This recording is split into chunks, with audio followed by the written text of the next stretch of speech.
So, hello mga kasari. Good afternoon sa lahat.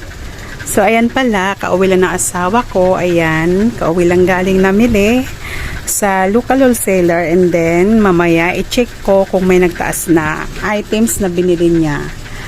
So, papakita ko muna sa inyo yung laman ng aking tindahan. Ayan, kalbo na yung iba, wala nang laman. Ayan, butas na yun sa taas kasi wala nang ano dyan, cheese ring na malaki. And then, ayan, wala nang Ritsuko. Ayan, yung lagayan na yan. Ayan siya. Ayan na yung mga chichirya natin. Tapos meron din po sa labas.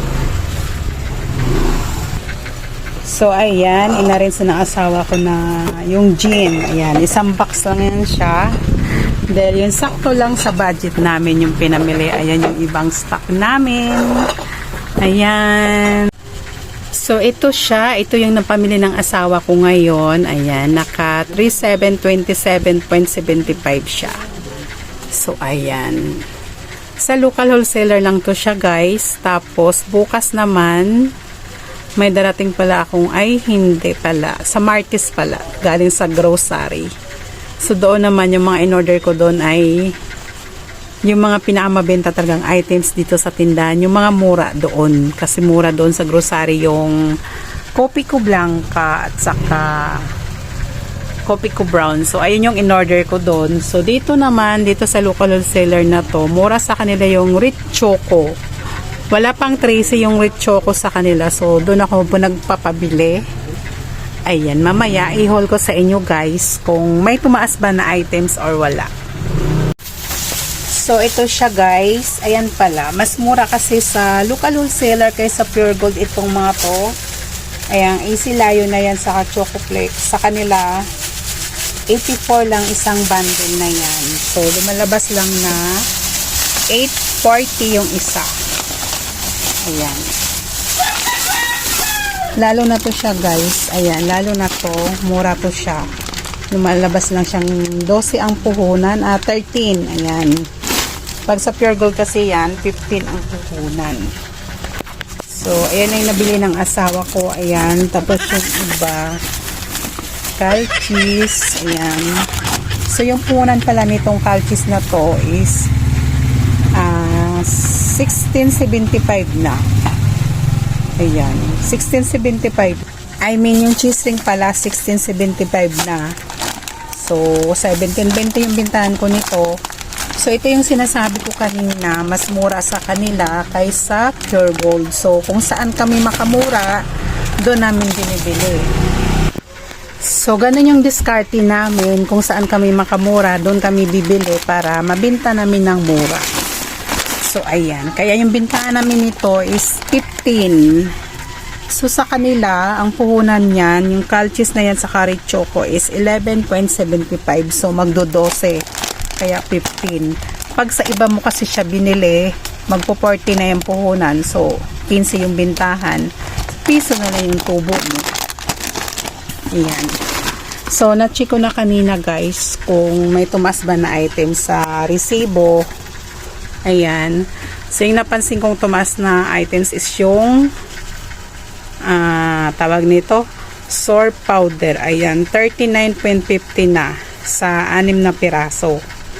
So, nagmahal siya kasi dati 36 lang mahigit yan, no? So, nagmahal siya ng 3 pesos. Nasaan ba yung sabon, love? Ito pala kinuha ng asawa ko, yung may may free na coffee ko. Ayan. Tapos may dagdag pang isang sachet yung original na maliit, oh. Dagdag kita sa atin to pag mga ganito. So yan lang naman binili ng asawa ko, kunting-kunti lang sa halagang 37, ayan. Kasi may kasamang ano yan. Yung 1464 is isang box ng gin yan. And then, ay yung inanya niya sa labas, ayon. Ano yan guys, mga mismo. So, yung ibang binili pala ng asawa ko is yung isang cobra na mismo, green, saka isang yellow, then isang sting. Tigi isa lang. Yung kaya lang sa budget, yung pinagbenta namin kahapon ay kagabi, ayan. Yun yung pinamili niya ngayon. So, ganyan lang yung technique namin guys, para maparuling agad yung pinta namin. Binibili namin kinabukasan. So, ayan yun. Naka 3.7 siya ngayong araw na to. Ayan.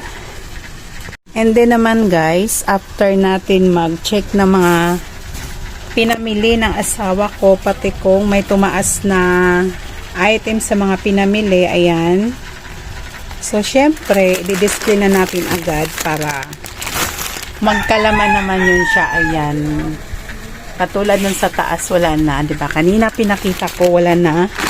Kasi 10 lang pinabili ko niyan. Yung richo ko na yan. Saka yung calces pala 5 lang. Dahil may natira pa naman doon sa taas, ayan. So, alalay lang talaga guys, kung ano yung pinagbenta namin kagabi, yun yung pinamili namin kahapon, as in, rolling lang talaga yung pinamimili namin. Maliit lang po yung tindahan namin. Ayan siya, pakita ko sa inyo guys, ayan. Ayan, ayun pa yung naman, yung iba wala na. Ayan siya. Ayan. Ayan lang yung tindahan namin, pakita ko yung ibang stock.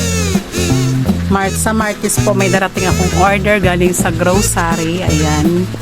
So yun po, i-hold ko din po yun pag may time, iba-vlog ko kung may time. Ayun naman po ay mga suka, umorder ako sa grocery ng 1 box na ganito, ayan. Saka mga tubig dito kasi nga, kunti na lang to siya guys, ayan, madilim. Saka itong spring kunti na lang. So ayun lang yung naman na tindahan ko. Ayan. Sa bodega, hindi ko na ipakita. Maliit lang po yung tindahan namin dito, guys. Ayan. So, sana mapalago namin para uling na yung binta para mapalago ang ating munting tindahan.